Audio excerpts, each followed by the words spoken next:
خب به نام خدا میپردازیم به شیمی دهم فصل اول. میرسیم به جدول دوره‌ای عنصرها. خب تیتر کتاب طبقه بندی عنصرها هست. دانشمندا برای تجزیه و تحلیل راحت‌تر و دسترسی آسان‌تر به اطلاعات آمدند عناصر همون 118 عنصر رو طبقه بندی کردن در یک جدولی. این جدول هم یعنی چندین بار دچار تغییر شده، ولی رایج‌ترین شیوه استفادهش همین جدولیه که در کتاب هست به اسم جدول دوره‌ای یا جدول تناوبی. طبقه بندی کردن یکی از مهارت‌های پایه در یادگیری مفاهیم علمی است. یک مهارت برای یادگیری راحت‌تر، دسترسی آسان‌تر که بررسی و تحلیل را آسان‌تر می‌کند. در واقع با استفاده از طبقه بندی یافته‌ها و داده‌ها را به شیوه مناسبی سازماندهی می‌کنند تا بتوان سریعتر و آسانتر به اطلاعات دسترسی داشت. یعنی ببینید وقتی ما منظم باشه یه چیزی، راحت می‌دونیم که فلان حالا هر چیزی، شما این نظم رو در هر زمینه‌ای در نظر بگیر، چقدر دسترسی رو سریعتر و آسانتر میکنه. مثلا همون در نظمی که در کتابات داشته باشی، در کتابخانه خودت. حالا برای دانشمندان و شیمیدان‌ها هم همین جدول تناوبی به شکل منظم یک کمک بزرگی، یعنی سریعتر و آسانتر به اطلاعات دسترسی دارن. در درس علوم با اساس طبقه بندی عنصرها، مواد و جانداران آشنا شدید. شیمیدان‌ها نیز 118 عنصر شناخته شده را که گفتیم 92 تاش طبیعی و 26 تاش در آزمایشگاه ساخته میشه، 118 عنصر شناخته شده را بر اساس یک معیار و ملاک در جدولی با چیدمانی ویژه کنار هم قرار دارند. اسلاید بعدی شکل این جدول هم میبینیم. این جدول به آنها کمک میکند تا اطلاعات ارزشمندی از ویژگی‌های عنصرها را به دست آورند و بر اساس آن رفتار عنصرهای گوناگون را پیش بینی کنند. این جدول دوره‌ای عنصرها که به شکل ستون‌های عمودی و ردیف‌های افقی شما اینجا مشاهده می‌کنید. 18 ستون که به ستون‌ها میگیم گروه و 7 دوره. حالا این دو ردیف پایینم در موردش توضیح میدم که چی هست. 7 دوره به ردیف‌های افقی میگن دوره. دوره اول که شامل هیدروژن و هیلیوم هست، یعنی دو عنصر داره، هیدروژن و هیلیوم. He اینجا حالا تایپ بعد افتاده Hc، ببینید He درسته. هیدروژن و هلیوم در دوره اول، لیتیوم، بریلیوم، بور، کربن، نیتروژن، اکسیژن، فلور و نئون در دوره دوم و الی آخر دوره سوم، دوره چهارم و تا دوره هفتم ادامه داره. پس 7 دوره و 18 گروه. همین که جدول تناوبی چند دوره و چند گروه سوال کنکور سراسری بوده، یعنی اینکه نیست که سوال کنکور همشون سخت باشه. بعضی وقتا از این چیزهای راحت و ساده هم سوال میدن که باید حواسمون جمع باشه. اما این دو ردیف پایین هم که به لانتنیدا و اکتینیدا معروفند، اینا کجا هستن؟ ببینید 56 بعد یهو رفته 71. اگه اینجا رو دقت کنید 56 بعد یهو رفته 71،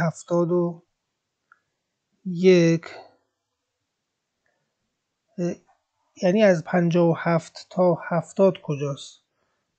عنصر شماره 57 تا عنصر شماره 70 کجاست؟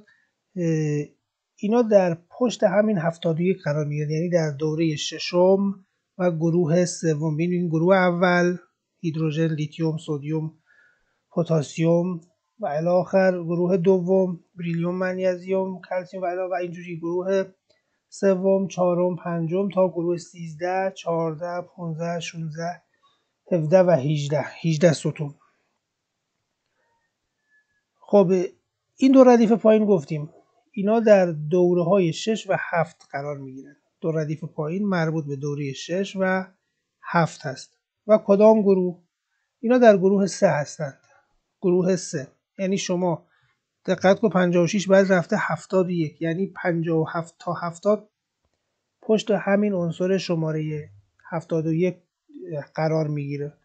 به خاطر اینکه جدول شکلش منظم باشه اینو دیگه نیاوردن داخل جدول قرار بدن، اینا رو پشت، مثل که شما 14 کارت رو پشت این قرار بدی، 14 تا کارت رو پشت الیو قرار بدی. و همینطور برای عنصر ردیف، یعنی دوره هفتم، برای دوره هفتم هم 14 تا عنصر پشت این عنصر قرار میگیره. به شکل کارت میگم، شما 14 تا کارت رو به پشت این بچسبانی که شکل جدول منظم باشه. ببین دو تا ردیف پایین میگن لانتری دو اکتیو که نیازی نیست اسمشون رو شما به خاطر بسپارید، اما چیزی که نیازه از این جدول باید چی رو فعلا ما باید داشته باشیم اینه که 36 عنصر اول رو حتما باید با نام، نماد و عدد اتمی حفظ باشیم. نام، نماد و عدد اتمی. نام کدامه؟ خب این فارسیایی که کنارش نوشته نام دیگه، هیدروژن، بریلیوم، سیلیسیوم، اینا رو باید نامشون رو بلد باشیم به همراه نماد SI، NEF و نمادهای دیگه. 36 عنصر اول رو باید حفظ باشیم و همینطور عدد اتمی.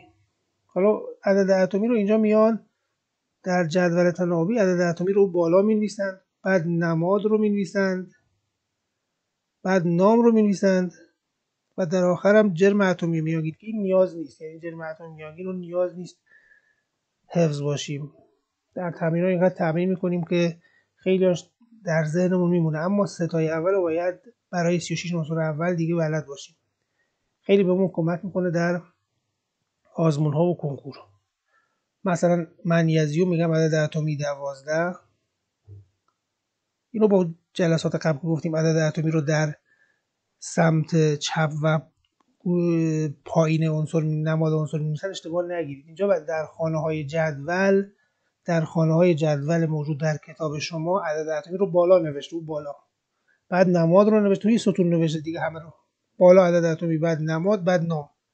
یعنی اینو با مطالب قبلی قاطی نکنید بگید اونجا چرا سمت چپ پایین، و بحث دیگه است. وقتی بخوایم نماد رو بنویسیم حتما باید از اون روش بریم. اما در جدول اگه بخوایم جدول رو بخوانیم، نگاه کنیم جدول چجوریه، این عددا چی هستن، بالایی عدد اتمیه، بعد نماد، بعد نامه و در نهایت جرم اتمی میانگین که در ادامه فصل اینم داریم که چی هست جرم اتمی میانگین. پس بازم میگم 36 عنصر اول با نام، نماد و عدد اتمی رو باید حفظ باشیم. 7 دوره و 18 گروه که تعداد اتم های یک دوره با هم متفاوت، یعنی دوره اول فقط 2 عنصر هیدروژن و هلیوم رو داره، دوره دوم حالا میشه 8 عنصر لیتیوم، بریلیوم، بور، کربن، نیتروژن، اکسیژن، فلور و نئون. دوره سوم باز 8 عنصر سدیم، منیزیم، آلومینیوم، سیلیسیوم، فسفر، گوگرد، کلور و آرگون و دوره چهارم هم که تعداد عناصر 10 تا بیشتر میشه 18 عنصر.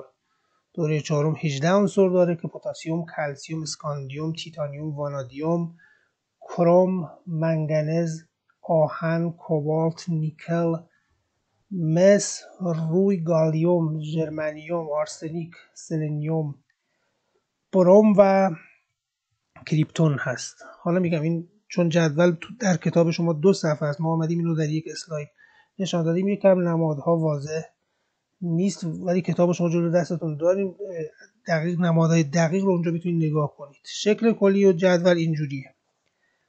4 دوره اول رو باید حفظ باشیم با نام و نماد. دوره پنجم هم 18 عنصریه، دوره ششم و هفتم تعداد عناصر بیشتر میشه چون این 14 تا هم اضافه میشه، یعنی دوره ششم 14 تا کارت پشت الیو قرار داره، پس دیگه 18 عنصری نیست بلکه 32 عنصری میشه. دوره هفتم هم 32 عنصریه، پس دوره اول 2 عنصر، دوره دوم 8، دوره سوم 8، 4 و 5 18، 6 و 7 32. تو گروه ها هم تعداد عناصر یکسان نیست. مثلا گروه 1 7 عنصر رو داره. همینطور گروه 18 7 عنصریه، ولی مثلا گروه 2 6 عنصر داره. یا گروه مثلا 11 4 عنصر داره. این گروه 3 چند عنصر داره؟ خب گروه 3 باید حواسمون باشه این 28 تا در گروه 3 هستن، یعنی اینجا هستن. 28 تا با 4 تا 32 عنصر داره گروه 3. یعنی تعداد عناصر گروه‌های جدول با هم یکسان نیست. بعضی گروه‌ها تعداد عناصرشون زیاده که زیادترین عنصر در گروه 3 قرار میگیره با 32 عنصر، ولی و کمترینش هم این عناصر اینجا، یعنی از 4 تا 12 که هر گروه 4 عنصر داره. این گروه ها هر کدام 4 عنصر داره. گروه 11 مثلا، گروه 13 و 14 و 15 و 16 و 17 به همراه گروه 2 6 عنصری اند و گروه 1 و 18 هم 7 عنصری. از هیدروژن شروع میشه جدول و به اوگانسون با عدد اتمی 118 ختم میشه. این کلیات جدول هست. بازم میگم که 36 عنصر اول لازمه که حفظ بشه. این طبقه بندی برای چی بود؟ برای دسترسی آسانتر، تجزیه تحلیل بهتر. دیگه کسی که شیمی مطالعه میکنه، حالا از سطح دانش آموز تا دانشمندا، دیگه دسترسی سریع و آسان به این عناصر داره، میدونیم کجاست، عدد اتمیش چنده، جرمش چقدره و چه ویژگی هایی براش میشه پیش بینی کرد. در جدول دوره‌ای یا جدول تناوبی امروزی عنصرها بر چه اساسی سازماندهی شدن؟ بر اساس افزایش عدد اتمی. پس این عنصرها بر چه اساسی کنار هم قرار گرفتن، چیده شدن؟ افزایش عدد اتمی. یعنی اول 1 عدد اتمی 1، بعد عدد اتمی 2، حالا عدد اتمی 3، بعد عدد اتمی 4، عدد اتمی 5، عدد اتمی 6، عدد اتمی 7 تا عدد اتمی 118، عدد اتمی 10، عدد اتمی 11. همینجوری ادامه بدیم. یکی یکی عددهای اتمی داره زیاد میشه تا به 118 برسیم. پس مبنای چینش عناصر در جدول دوره‌ای عدد اتمی، یعنی تعداد پروتون هاست. در جدول دوره‌ای امروزی عنصرها بر اساس افزایش عدد اتمی سازماندهی شدند، به طوری که جدول دوره‌ای عنصرها از عنصر هیدروژن با عدد اتمی 1 آغاز و به اوگانسون با عدد اتمی 118 ختم می شود. با هیدروژن شروع، حالا دوره‌ای عددها زیاد میشن، گروهی نه. 1 بعد روبروش هیلیوم 2. حالا دوره اول تمام شد، میریم سراغ دوره دوم، عدد اتمی 3، بعد کنارش عدد اتمی 4، اینجوری که جدول رو میگم. 3 بعد 4 5 6 7 8 9 10 تمام شد، میام دوره بعد. پس چینش بر مبنای عدد اتمی است. 118 عنصر. این جدول 7 دوره و 18 گروه داد. گفتم این جمله سوال کنکور بوده. هر ردیف افقی جدول، ردیف‌های افقی که نشان دهنده چیدمان عنصرها بر حسب افزایش عدد اتمی است، دوره نام دارد. پس منظور از دوره ردیف‌های افقیه. بر ردیف‌های افقی میگیم دوره. در حالی که هر ستون، حالا به ستون‌ها چی میگیم؟ میگیم گروه یا خانواده. در حالی که پس دوره‌ها بر اساس افزایش عدد اتمی چیده شدند. در یک دوره هرچی به سمت راست بریم عدد اتمی یک واحد داره زیاد میشه. در حالی که ستون ها چی میشن گروه. در حالی که هر ستون شامل عنصرها با خواص شیمیایی مشابه است. پس عنصرهای یک گروه خواص شیمیاییشون مشابه. برای دوره ها اینو نگفتیم خواص شیمیایی عناصر یک دوره مشابه است.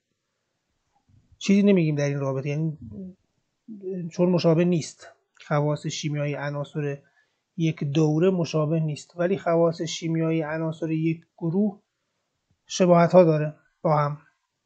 اینا میگیم گروه. ستون ها رو میگیم گروه، خواص شیمیاییشون مشابه. یعنی چی خواص شیمیاییشون مشابه؟ یعنی مثلا همشون یه جوری مثل هم در واکنش های شیمیایی شرکت میکنن، حالا با تفاوت‌هایی هم هست، ولی شباهت هم مثل اعضای خانواده دیگه. اعضای خانواده یه شباهت‌هایی دارن، حالا هرچند تفاوت‌های فردی هست، ولی میدونیم که این افراد میشه تشخیص داد که در یک خانواده هستند، در یک گروه هستند. بنابراین ستونهای عمودی رو بهشون میگیم گروه که خواص شیمیایی مشابه دارند. بدیهی است که خواص شیمیایی عنصرهایی که در یک دوره از جدول جای دارند متفاوت است. پس عناصر یک دوره خواص شیمیاییشون متفاوته. با پیمایش هر دوره از چپ به راست عنصرها به طور مشابه تکرار می شود. این یعنی چی؟ ببینید ما هر دوره رو که از چپ به راست طی می‌کنیم، الان ما با فلز شروع می‌کنیم، بعد فلز، مثلا دوره دوم رو در نظر بگیرید، با فلز شروع می‌کنیم، بعد دوباره فلز، حالا به شبه فلز میرسیم، بعد نافلز، نافلز، نافلز، در نهایت گاز نجیب که یک نافلز هست.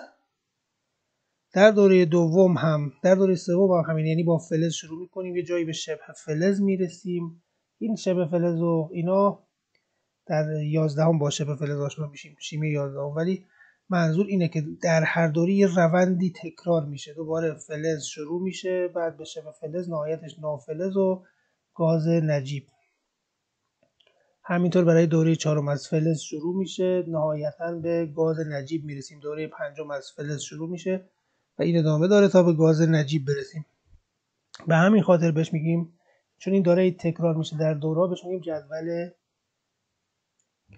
دوره‌ای. با پیمایش هر دوره از چپ به راست خواص عنصرها به طور مشابه تکرار می شود. از این رو چنین جدولی را جدول دوره‌ای یا تناوبی عنصرها مینامند. مثل هفته که هفته ها میگیم از شنبه شروع میشه جمعه، دوباره هفته بعد شنبه. دیدین بعضی جدول تقویم ها رو اینجوری چیدن دیگه، شنبه بالا نوشتن شنبه، یک شنبه، دو شنبه، سه شنبه، چهارشنبه تا جمعه نوشتن، بعد آمدن عددا رو پایین، یعنی این تکرار میشه، این شنبه، یک شنبه تا جمعه.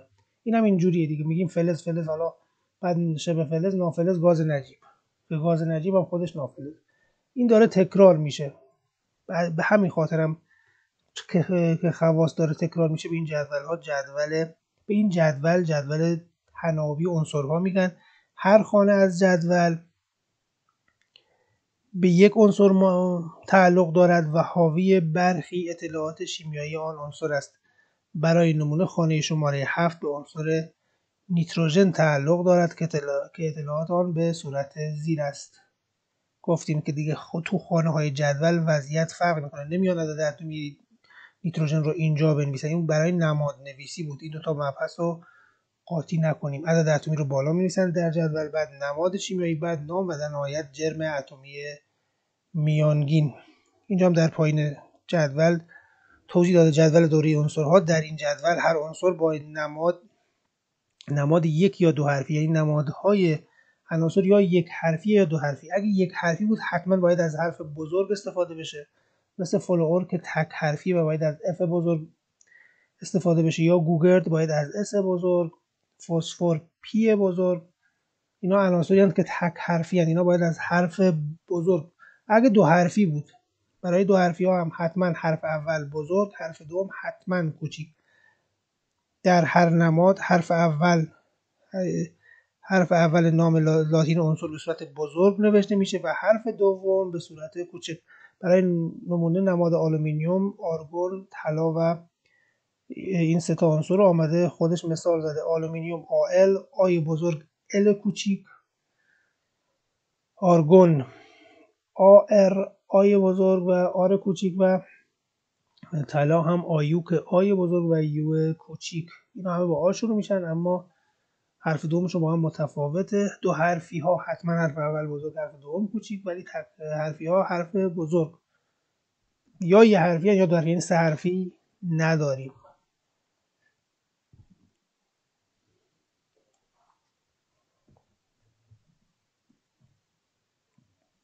نمادها، داده‌های عددی و خلاصه‌نویسی در جدول دوره‌ای اطلاعات مفیدی درباره عنصرها ارائه می‌کند. یه شکل خلاصه است دیگه، یعنی یه دسترسی راحت. با استفاده از این نشانه‌ها و فراگیری مهارت استفاده از همین جدول تناوبی می‌توان اطلاعاتی مانند شماره گروه، شماره دوره، شماره ذره‌های زیر اتمی با استفاده از این جدول میشه بهش رسید. برای یک عنصر میشه به دست آورد این عددا رو. مثلا میگیم هیلیوم نمادش که He هست، گروه 18 است، این گروه 18 است دیگه، گروه 18 شماره گروهش میشه 18، شماره دوره میشه دوره 1، در دوره اول قرار داره و عدد اتمیش هم اگه جدول رو نگاه کنید 2 هست، یعنی تعداد پروتون هاش 2،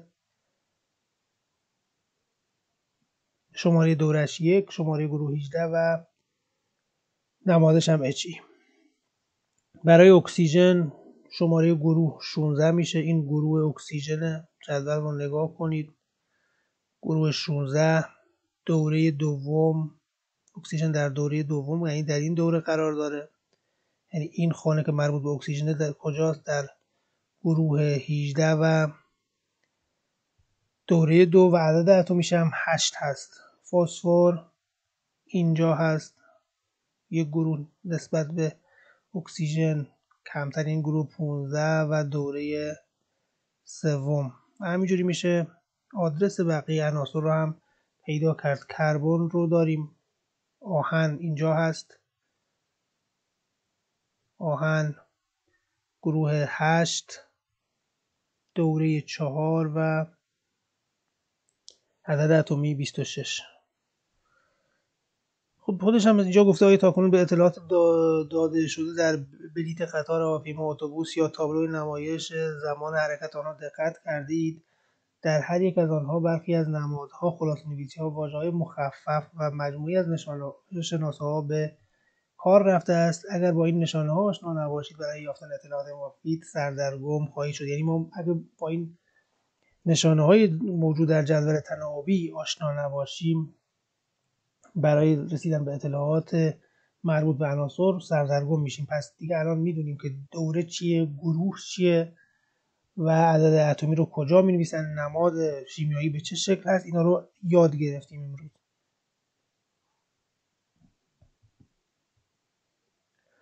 خود را بیازمایید کتاب میگه با استفاده از جدول دوره‌ای موقعیت عنصرهای آلومینیوم، کلسیم، منگنز و سلنیوم را تعیین کنید. یعنی جدول رو بذار جلو دستت، دور و گروه آلومینیوم رو بگو. خب میری سراغ جدول همین آلومینیوم، حالا من به عنوان نمونه حل میکنم، بقیه‌شو خودتون پیدا کنید. میرم سراغ جدول دوره‌ای، من نماد آلومینیوم رو کجا پیدا میکنم؟ آلومینیوم اینجاست. خب میگم آلومینیوم دوره سوم هست، گروه 13 و نمادش هم آل و عدد اتمیش هم 13. عدد اتمی 13. میگم این تصویر چون ما برش زدیم که دو تا صفحه رو کنار هم قرار بدم اعدادش یکم خوانا نیست، ولی شما جدول کامل رو که تو کتاب داری و میتونی از اون جدول راحت استفاده کنی برای پاسخ به این خودآزمایی. همینطور برای کلسیم اگه شما برید اونجا نگاه کنید با عدد اتمی 20 این عدد اتمی شده دیگه در کنار نماد اینجا درست نوشته. یعنی ببینید اونجا هم درست بود در جدول بالا می‌نویسن ولی در کنار نماد حتما باید از یعنی به این شکل نوشته بشه که عدد اتمی باید سمت چپ و پایین. کلسیم 20 میشه گروه 2 اگه نگاه کنید اونجا و دوره 4. منگنز 25 و سلنیوم 34 رو هم خودتون برید پیدا کنید. البته وقتی آرایش الکترونی رو یاد بگیریم و در ادامه پیدا کردن گروه و دوره رو به روش‌های راحت‌تر هم میشه از روی همین عدد اتمی به دست آورد. یعنی راحت میشه تشخیص داد عنصری که عدد اتمیش 25 هست کدام دوره و کدام گروه قرار میگیره. سوال دو میگه هیلیوم عنصری است که تمایل به انجام واکنش شیمیایی ندارد. هیلیوم گروه 18 است، عنصریه که تمایل به انجام واکنش شیمیایی نداره. به گروه 18 جدول تناوبی میگیم گروه گازهای نجیب. چرا بهش میگیم گازهای نجیب؟ چون کلا تمایلی به انجام واکنش‌های شیمیایی به طور کلی ندارن، اینا خیلی مایل نیستن وارد واکنش شیمیایی بشن که دلیلش هم باز در همین فصل و در ادامه مباحث شیمی داریم. به هر حال هیلیوم از گروه 18 عنصریه که تمایل به انجام واکنش شیمیایی نداره. گفتیم رفتار عناصر یک گروه مثل همه. حالا سوال پرسید گفته پیش بینی کنید کدام یک از عنصرهای زیر رفتاری مشابه با آن دارد.